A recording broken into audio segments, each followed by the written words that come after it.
আরে বিটি বাইরে পানি হচ্ছে, খেলতে যাস না, ঠিক আছে? আরে একটু জল এনে দাও তো। ঠিক আছে বাবা, নিয়ে এনে দিচ্ছি। এই দাঁড়াও আরে এই মেয়েটা কায়? আরে বাবা, এটা মেয়েটা আমার, কেন কি হয়েছে? আরে আমি এটা দেখতে পাচ্ছি, এই মেয়েটা যখন তখন মৃত্যু হতে পারে। এর সামনে খুব বিপদ আসছে। আরে বিটি, তো ওইদিকে কোন দিকে যাচ্ছিস? আরে ফল তো এইদিকে আয়। আরে বাবা তো ঠিক কথাই বলেছিল, তোর সামনে তো অনেক বিপদ, এখনই বিপদ হয়ে যেত। আরে বাবা, তুমি বিটিকে বাঁচিয়ে নাও। শোন, ওই মেয়েটাই গাছে ফল পাড়তে আসবে, আর তুই গাছে উঠে হিলা দিবি, দিয়ে একটা ইট ফেলবি।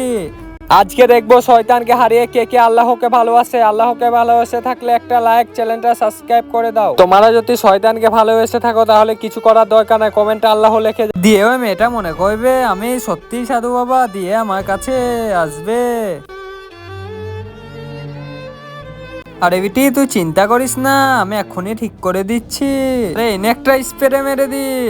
আরে বাচ্চা, মামা কেন করছিস? চল আমার সঙ্গে। আরে